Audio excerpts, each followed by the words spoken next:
عزیزانو دوه ځایه داسې شته چې الله رب العزت اعلان کړی دی چې زما او زما د رسول ستا سره اعلاني جنگ دی.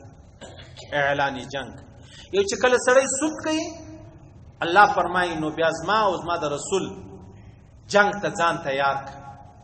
بس خبره خلاصه، د نورې خبرې په دې کې سره ځایږي نه.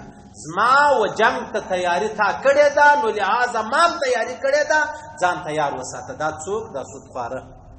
په موږ کې سودخواره څونه ډېر دي. او د فکر دا دی چې یاره دا سود، دا کاروبار، دا زما ژوند، دا خو د باندې کیسې دي.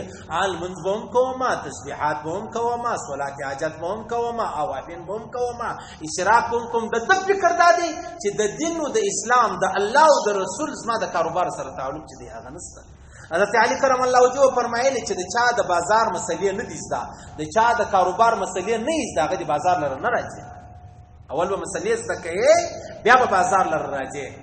یو ځای دغه دی چې الله فرمایي زما اعلان جنگ دی د هغه چا سره چې هغه سود کوي. سود او د سود خو ډېره لویه ګناه ده. د الله رسول فرمایي مخکې خبرې ډېرې تېرې شوې دي، د سود یو روپۍ چې سړی وخوري عاجزانو 14 سړی زنا وکړي څو سزا یې ده؟ د دې یوې روپۍ سزا ورباندې زیاته. و 14 زنا څونه ګران کار دی. موږ ته څونه و سودخوره ته لا مشکله معلومېږي. هغه وایي زه به زنا کوم، زه به زنا کوم. سودخوره ته هم دا زنا یو ډېره لویه ګناه معلومېږي، لیکن حال دا دی دی په لکو روپۍ د سود خوړلې دي او د الله رسول فرمایي ستا یوه روپۍ د سود چې د هغه د 14 زنا سره برابره نه ده. او دویم د الله رسول فرمایي چې څوک زما د دوستانو سره دښمني شروع کړي، اولیاء الله والا. اوس الله والا خو صحابه کرام خو نو النبیان خو ګرڅه نه یادوو، هغه خو ګرجلا خبره ده. صحابه کرام ټوله د الله والا و دا د الله دوستانو، دا اولیاء د دې سره چې دښمني شروع کړه، الله فرمایي دا دښمني له ما سره ده، زما او ستا اعلاني جنگ دی. ته خپل کوشش کوه، زه به خپل کوشش کوم. الله څومره عظیم ذات دی، انسان څومره کمزوری زیات دی. نو دا به اوس څنګه دا اعلاني جنگ د الله له موږ دا دونه وطن دی ګوره، ایټم بم هم لرو، دا دونه فوج هم لرو، پر عالمي دنیا د فوج دونه لوی کارنامې هم لرو، لیکن چې امریکا کله ماج معمولي قدر موږ ته سترګې راښکاره کړي، موږ څوره په کپ باندې اخته سو چې اوس به څه کېږي، اوس به څه کېږي، اوس به څه کېږي. دا ګوره دا یو مخلوق دی د الله رب العزت او دی کافر. ما او تا مسلمانان یې کلمه الله را نصیب کړې دومره جنبېرېږو، نو خو دې چې الله رب العزت اعلان وکړي زما او ستا د جنگ اعلان دی، زیاته خبره سره خلاصه ده. دا څوک؟ دا چې څوک د الله د دوستانو سره دښمني شروع کړي. دا خبره د مابین ځواب باسي. یا زموږ د ماجد مولوي صاحب ډېر څه دی، دا سیاسي چې کوم علما دي د دې سره زما نه لګېږي، بیا کارټونان پر جوړوه، بد پسې وایه، کمنټونه ښکنځایو، بل پسې. دا مولانا فضل الرحمن صاحب چې څونه بد ویل کېږي. اوس که ته دا وایې چې یاره زه د غیر سیاسي ملایانو خیال ساتم د دې غنونو، دا سیاسي ملایان د زما امام دی. اوس که ته وایې چې زموږ مولوي صاحب ډېر ښه سړی دی، زه دی منم، نو زه خو بیا خپل امام منم، نو بیا څه چم کوې؟ د دې دا مثال دی چې زه د پلار قدر کوم، د نیکه قدر نه کوم. صحیح شو؟ نو ستا پلار خو په دې ځایېږي چې زما د پلار قدر نه کوې، نو زه خو په دې ځایېږم چې ته زما د امام قدر نه کوې. صحیح شو؟ الله رسول فرمایي، د الله رسول کوم څوک چې د الله د دوستانو سره، د الله د اولیاو سره چې شروع کړي، بد شروع کی، تاوانونه، نقصانونه، بد ورته وایي. بد یو خو عزیزانو خبره اوس خو غم دا دی موږ په دې نه پوهېږو د الله دوستان دي څوک. خبره خلاصه ده. هر هغه سړی د الله دوست دی چې د الله حکمونه د پښو نه لاندې کوي، د پیغمبر علیه صلات وسلام پر طریقو نه شرمېږي، د الله حکمونه د پیغمبر سم طریقې د ځان لپاره فخر ګڼي، بس دا د الله دوستان دي. بیا به څه پورته څه به کښته خامخا یې پکې. عجبه خبره بله. پرون دلته بازار لګاړم یو دکان چې ورلم د دکانداران چې کوم دي هغه ډوډۍ خوري، نو یو سړی ورته ناست دی لوړ په ټیبل مې بل مایي. د کیسه ورته شنه کړې ده، ول داسې یو پیر و، نو د هغه دا دوکان بابا او دا څوک ویښول، ول دا داسې په رخشه کې وخت را روان ولو او بس بیا د رخشې تیل ختم سولو، بیا ستنې جوړه کولې ودرېدې، هغه د رخشې تیل ختم سولو، ورته تیلو ځای خلاص کړه، چې خلاص یې کړي نو یو شی بیا پر ویلی یې، نو بس دغه رخشه روانه سو. دا رخشه وایي بیخي ډېر موږ تر کراچي و تر لاهور ولاړو، موږ تیل نه ور اچول، بس دا به چلېدله. بیا یې وخت دی را ولاړ سو، ورته یې راسه ویې ګورو په دې کې چیش دی چې هغه دغه ډکنه چې خلاصه کړه د ټینکۍ ده، بس هغه هوا وګرده ووتله. بیا ورله ورته وویل چې حضرت هغه زما داسې تیل میل هغول بس تا چې ما ته څو چکر راکړی و دغونه تیل ما مو راچولي ولو.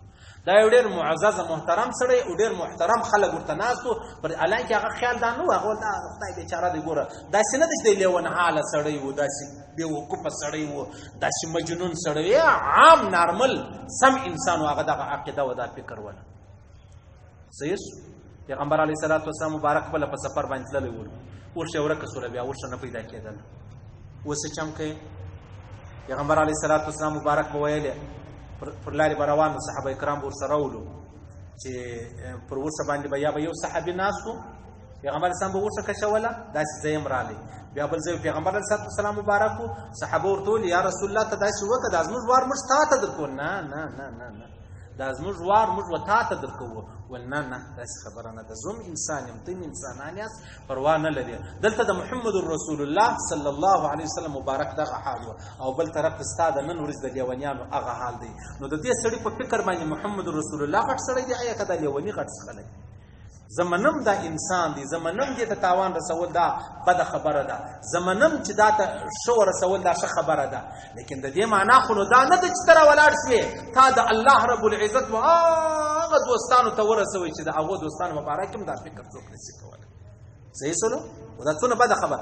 اوس اولیا دا دي چې د الله حکمونه د پیغمبر علیه السلام په طریقو نه شرمېدئ، د الله حکمونه د پیغمبر علیه السلام طریقو باندې فخر کوئ، معلومه خبره ده. زوم انسان یم تم انسان، انسان دی خامخا به ګناه جنې کېږي.